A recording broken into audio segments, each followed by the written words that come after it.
3 مہینے میں ایک بار بیوی کو بٹھائیے، گاڑی پر لے جائیے، کہاں سیتا مڑھی، مظفر پور، پٹنہ، شاپنگ کرا کر کے لاؤ۔ یہ اسلامی مزاج ہے۔ سال میں ایک بار اپنی بیوی کو باہر دلی یا کلکتہ گھمانے لے جاؤ، ہسٹوریکل پیلیسز کو دکھا کر کے لاؤ، اپنی فیملی کے ساتھ ٹائم اسپینڈ کرو۔ ہمیشہ نہیں فرعون بنے بیٹھے رہو کہ جناب اگر بیوی سے تھوڑی سی چوک ہوئی تو دے ڈنڈا شروع، تھپڑ شروع ہو جاتی۔ نہیں، بیوی گھر میں زیادہ کام ہو جائے تو شریک ہو جاؤ۔ محمد الرسول اللہ صلی اللہ علیہ وسلم کپڑے خود دھویا کرتے تھے، اپنے چپل مبارک درست کر لیا کرتے تھے۔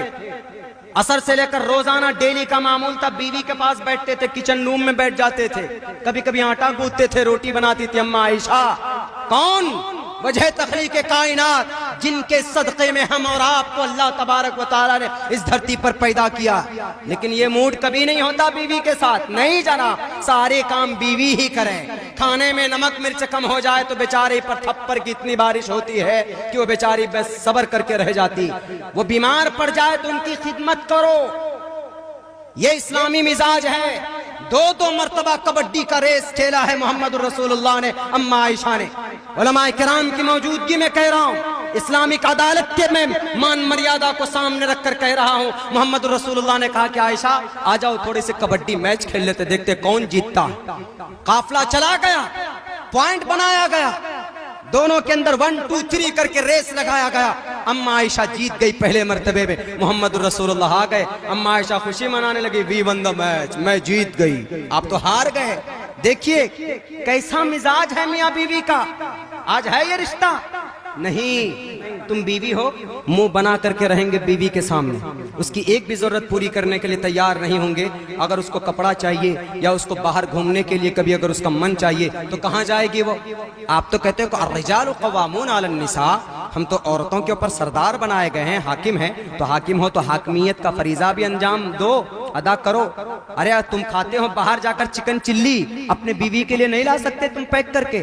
اپنے بیوی کو نہیں بول سکتے تم آئی لو یو؟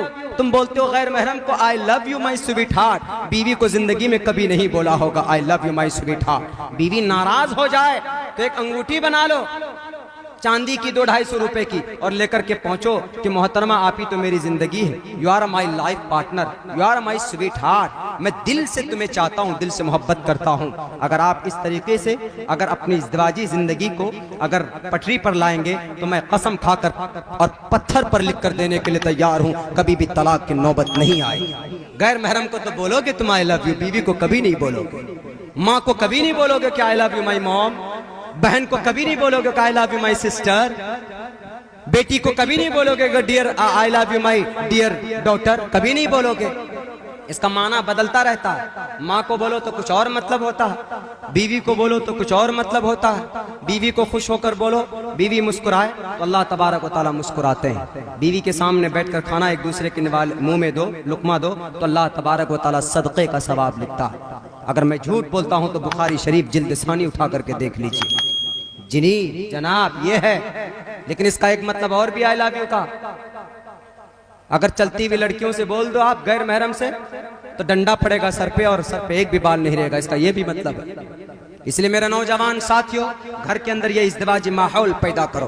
اگر ہم نے اپنی شریعت کو ڈھنگ سے اس پر عمل کرنا سیکھ لیا تو دنیا کی باطل طاقتوں سے رب خود نمٹ لے گا۔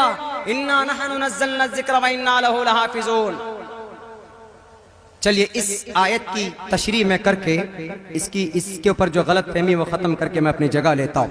فَاقْتُلُوا الْمُشْرِكِينَ حَيْثُ وَجَدتُّمُوهُمْ۔ What is the meaning of this ayah؟ اس آیت کا مطلب کیا، اس کا ارتھ کیا؟ محمد الرسول اللہ جب مدینہ پہنچے تو 10 سال کا ایگریمنٹ ہوا۔ کیا ایگریمنٹ؟ کہ کوئی باہر سے آ کر یہاں پر سرگوشی نہیں کرے گا، کوئی سازش نہیں رچے گا، نہ بم پھوڑنے کی، نہ مسجد توڑنے کی، نہ جھگڑے کی۔ اور یہی قانون اور یہی ایگریمنٹ ہر ملک کا بھی ہوتا ہے، جیسے بھی ملک ہندوستان کا ہے۔